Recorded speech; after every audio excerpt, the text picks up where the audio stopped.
My name is Marques Ogden. I live in Cary, North Carolina. I'm from Washington, D.C. I'm now a national and international keynote speaker, executive coach, best-selling author, corporate trainer, and consultant. I'm also a former NFL athlete. I enjoy helping people push past their comfort zone into their breakthrough zone through my speaking, my coaching, and I really enjoy helping people reach maximum potential in their lives by just utilizing their skill sets that they didn't know they had to get from where they are to where they want to be. Okay. Now, give us a little background from growing up in D.C. So again, from Washington, D.C., was raised by a single parent, single father, went to St. John's College High School, the same high school that the owner of Under Armour, Kevin Plank, went to. Okay. Went from St. John's to Howard University in Washington, D.C., got a full football scholarship to play there. So I played there, went there from 1998 to 2002, 5 years at Howard University. I redshirted my first year. I became a 4-year starter, offensive line from a redshirt freshman to last year of college. Played there, and then after that, I was drafted to the National Football League by the Jacksonville Jaguars. Head coach was Jack Del Rio, now the defensive coordinator for the Washington Redskins. Right. I'm from Washington, so I like Jack. Great guy, drafted me. Really just a sound, good all-around person. So I'm really excited to see what he's done and how he's really done such a great job. So, was there for in my beginning of my career. Then went from there to the Ravens with my brother Jonathan. Then went to the Buffalo Bills under Mike Belarkey, Dick Duran, played under Jim McNally, offensive line coach, great guy. My old teammate is still playing at this time, Jason Peters with the Eagles, tackle. So he was. We share a locker right next to each other. He's doing fantastic. And then I finished up with the Titans after I hurt my back, and then my career with the Titans, and it was great. I mean, it was just a great time in the NFL. It was just a lot of work. It was just every day it was a grind. It's just it's a grind above all grind. So, but it was good. But it was really good. Okay, quick question as far as family is concerned. What's the age gap between you and your brother? So I'm 30. I'm 39. My brother now will be 46. He's 6.5 years old. He'll be 46 in this July. Okay, so growing up, you didn't get a chance to play on the same teams. No, we did not. And then in the NFL, you play on the same team. We did. How was that? It was great. I mean, my brother is one of the best linemen to ever play in the National Football League. But beyond that, he was a great teacher of the game. I think that's why he doesn't do coaching. He doesn't have the patience to do it. And he expects everyone to be as great as he is and what he has accomplished. That's just the way it is. So, which is fine. It's really good to see that he's come to that place of, retiring his career, doing well, family man. But yeah, it was fun playing with my brother. It really was. Got a chance to learn a lot, be taught by one of the greats, one of the greatest of the game, and it really helped me have a long career in the National Football League when a lot of people aren't lucky to do so. Well, the reason I asked that question, I have an older brother too. He's 9 years older than I am. So we were never on the same team until we played in a softball league when we were in our 30s. And it was just, hey, this is pretty cool, It was a lot of fun to be able to do that and see him every day and do that stuff. Oh, it's great because, when you're taught by somebody who's just that good, it makes it special. But when it's your own brother and there's only two of you, and you were both raised, both same mom, same dad, raised by the same dad in the same household, and got a lot of the same morals, the same values. It really was amazing to have that happen. And I will say that my brother wasn't one of the best to play the game. So if he's listening, nice. Okay, so we retired from the NFL, or we're forced to retire because of an injury. Right. What's going through your head at that point? Where am I going to go? What am I going to do? Well, I struggled immensely with transition. I got hooked on alcohol, painkillers, narcotics for about 6 months. A lot of just, late nights and things I shouldn't have been doing, but I was in a period just feeling sorry for myself. So I ended up finally breaking that cycle, got some help, and then I started a construction business in 2008, which became the largest African-American subcontracting business in the city of Baltimore, in the state of Maryland for 2 years.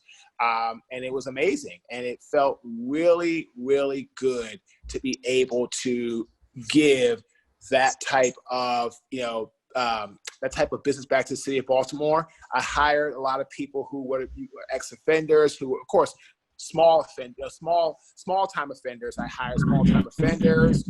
I hired people who had any type of real passion just to be great and turn their lives around.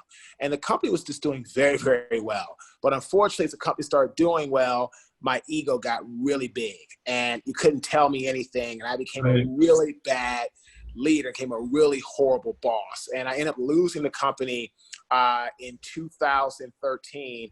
And I had to file a Chapter 7 bankruptcy, lost my home, lost my cars, lost everything. And it was just really a hard time in my life, in 2013. It was just a lot of heartache, a lot of just embarrassment, shame, total destitution, no money, no income, nothing. And when you go from that NFL work ethic that you're talking about, working really hard, to the point where now you have nothing, and it's because you've caused it, what gets you into that mindset to say, do I go back to that work ethic, or you just have to dig around and say, I can't do this anymore?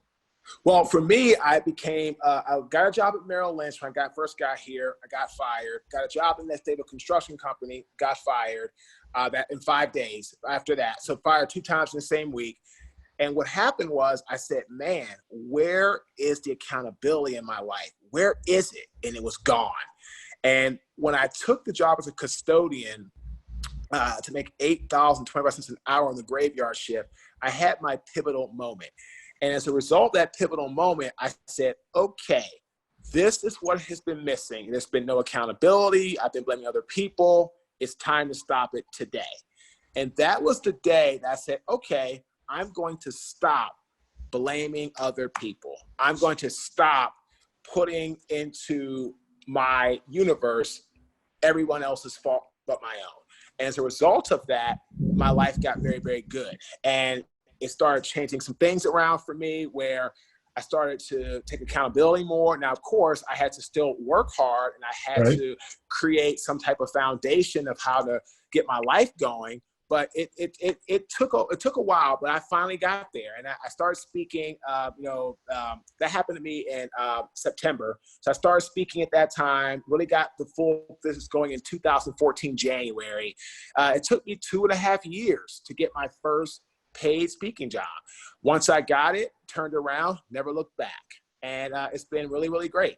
So again, it's just been a lot of things that I really am glad that I've been able to do. And I really want to help other people through their tough times. That's exactly what we're going through right now with COVID-19. Right. People are, it's a very difficult time. It's stressful.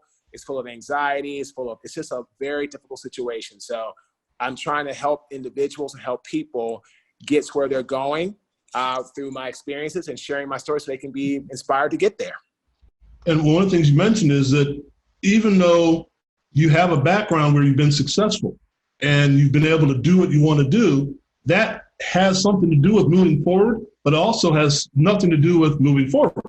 Because at that point you said, I have to take accountability for my actions right now for where I'm at.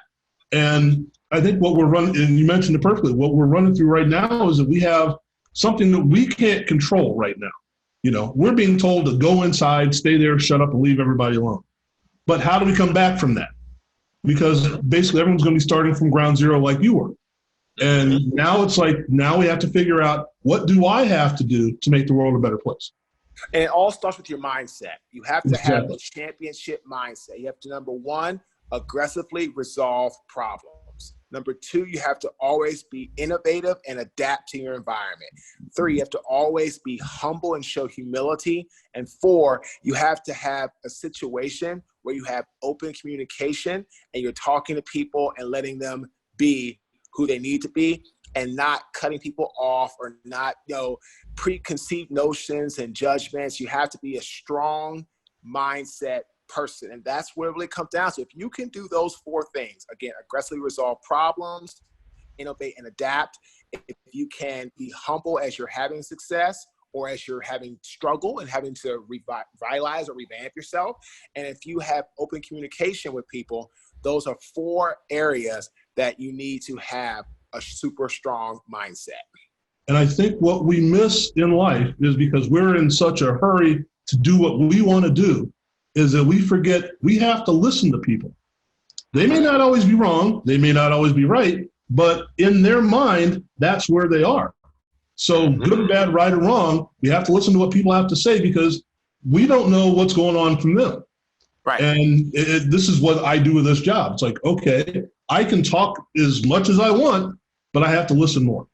Right. And if you don't listen, you're not going to gain any knowledge. You don't learn by talking. You learn by processing, listening, evaluation. And that's what people have to kind of get going through their mind at this time. Okay, so where are we at right now? Obviously, we're inside, but where are you at right now with now here's where I'm going to take things? So right now, we're really doing well with our speaking. Now, of course, at this time, due to COVID, we're not doing any live events. We're doing virtual events, Zoom events. I have a great client in the Midwest I do group consulting for. So a lot of companies are coming to me for group consulting or coaching through Zoom. I have some one-on-one clients I work with. I'm a brand ambassador for some organizations. Our book is still doing very well at this time, which is sensational, which is helping us get a lot more vantage points to go from where they are to from where people are to where they want to be with reading the book. I just actually had a lady who's helping me get in with a couple big clients. One in San Francisco, one in Chicago, said she's got my book in her checkout on Amazon. I'm going to buy it today. And it's nice when you have that as a speaker or someone as a consultant, because it gives people a chance to read your viewpoints. And they can say, yes, I like what he's saying, or I don't know what that, I like what he's saying, but maybe I want to talk to him about how I can maybe say it differently for us. You know what I mean? So there's different things going on that I think is a real strong message. But right now we've pivoted to do more of the virtual events on Zoom, WebExes, different platforms. We're all about the consulting, the coaching, the virtual events, the books, and really just trying to bring some positivity, because a lot of people, I saw this today actually on social media, they think that as many as 42 million Americans will be unemployed when this is over, which is reach a high of 32%. And it's without choice. Yep. It's different if you got fired from a job, we've been there. You got fired from a job, you didn't perform, or they had to make cuts because of budget constraints or something like that. Or if you quit because you were an idiot or you wanted to go do something else or whatever. You don't have a choice here. Right. That looks at 32% of the population doesn't have a choice whether they go to work or not. And that's something that is unprecedented. But as you said, we can come back from it. If you have the mindset and use those skills that you're talking about, I think it's I don't want to call it a no-brainer, but I think it's going to make things better. So we go, I have to do this now. And I think we'll see people coming out of this being, I don't know about happier, but understanding what's important in their lives as opposed to chasing the brass ring that maybe they get or maybe they don't, but they're upset about the journey. Now that we've had a chance to go inside for a few days or weeks or months or whatever it is, we get to understand what we really care about. At least I hope that's what it is. So. Yeah, well, I mean, I think you're right. You have a chance to either look at it as a positive or a negative, or as, a diamond or a lump of coal. I mean, it's really up to you. And this is where, because I had a lot of people ask me, Marcus, how do you keep such a strong mindset? Like, well, I've been through COVID before, right? It wasn't the global pandemic that it is today, but it is. For me, it was a COVID-19 where I lost all my money pretty much in 3 months. It was gone. Home gone, cars gone. When I got in April 2012, I was a multimillionaire. In April 2013, I had $400 to my name. That's it. Yeah. And I was wiped out. I had nothing left. I had real estate in 2012. I owned a home. I owned an office building. I owned all this different stuff. In 2013, I had nothing. So I've been through this. Yeah, and you know that rock bottom isn't the worst that it can be. No. I mean, as sorry as that is to say, and as hard as that is to believe, when you've been bad, well, I made it back. I can do this. And I think that's what I hope the rest of us see. Because I've been in the same position where, like, I had zero. Your $400, I don't love to have your $400. I had like $4, and you think, well, how am I going to get back from this? And you realize I'm the one that has to do it. And I think that works in business. I think it works in athletics. I think it works in everything. Not everything's going to be perfect, but that's okay. You can make it work. That's so right. I like where we're at here, and I like what you're doing. Do me a favor, plug the book. Sure. The book is called The Success Cycle. It's made of 3 major elements that we have found that every time I've used it in my life has gotten success. Number 1 is ambition. Finding your goals, setting your goals, creating your roadmap for success. Number 2 is going to be drive. The inner force to have inspiration leads you, not motivation. And hard work. It's 95 hours a week. It's not a 9 to 5. So right. These are things that, and then you hit the repeat button. So these are things that people need to understand help you create success. And that's exactly what it's all about. And, and again, this is the number 1 biggest thing that I want people to understand is that the success cycle worked for me with football, with construction, with speaking. The 3 have nothing to do with each other, nothing. But the success cycle was the underlying foundation to how all 3 became successful for me in my life. And I think if you have a passion for something, that's all fine and good. I know thousands and thousands of people have a passion to play football, but do they have the passion to work at it? Do they have the passion to understand that there are rules involved? They're the passion to figure out how do you do this, the skill set that you have to achieve. And then, I don't want to do that, or I don't. And the people that transfer from 4 different schools because they don't like the coach. Well, too bad. This is what you get. And I'm not saying that doesn't always. There isn't a reason to transfer, but you know what I mean. The people that say, well, I had to put in more work than the other guy did, but I'm more talented. Guess who succeeds? The guy that puts in more work. That's right.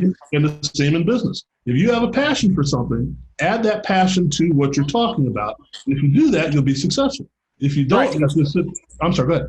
No, I was going to say, you said passion's not enough. It's passion by itself is not enough because it's not going to teach you discipline. It's not going to teach you hard work. It's not going to teach you overcoming adversity. It's not going to teach you strategy. Having a burning desire to do something doesn't mean you're going to be successful if you don't know what the heck you're doing. Right. So have passion follow up by strategies and tactical execution to help you get to where you're trying to go. Great. Yeah. Okay. So as if we weren't inside today, what would you be doing in the next 2 or 3 months? Oh, gosh. Speaking, I had a speaking job in Toronto that got postponed. I was going to Seattle, but that got postponed until October. I had some big events coming up in Raleigh for some real estate companies, some mortgage companies. But again, this has been postponed. So right now I'm really trying to focus on the part of our brand that we were really kind of lacking in at the time, which was webinars, online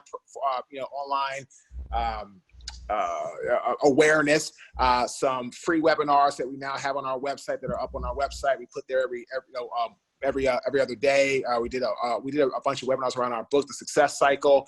So right now it's just about putting out content and getting our online system straight and our back office stuff to be able to really go forward, with everything moving in one unison once we're able to get back out to live events and be around people like we were before. Okay. And if people that are watching, where can they find you on the World Wide Web and all that good fun stuff? Sure. They can go to www.Marques, MARQUES, Ogden, OGDEN.com.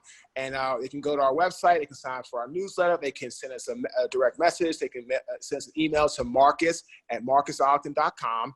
And they can just get a hold of us. And you can reach out to us about doing a virtual event for you, or a webinar, or a conference, or a virtual conference, or consulting or coaching. We make ourselves very accessible for our client base to connect with us. Okay. All right. Well, I want to thank you for being on. I know we've kind of danced around this for a couple of weeks now, just trying to find the time to get everybody together. And then with everything that's going on, it's a little crazy, but we talked earlier and it's like, This is, I think, what people need to see, that you can be successful in one field, be successful in another field, be successful in another field, but it all is because of how you attack things, not just because you lucked out or you didn't have luck. I think that's something that I think people don't understand, is that, I just have bad luck all the time. Well, you can create your good luck, but you also create your bad luck. Right. And I think that people miss that. I agree. And what I'm all about right now is just helping other people with the knowledge that I have so that they can live their best life, period. That's what it's all about. Okay. Well, thanks again. I wish you well. I hope you get out to Seattle and places here in a little while, and we'll go from there. Sounds good, man. Talk to you soon. Thank you, sir.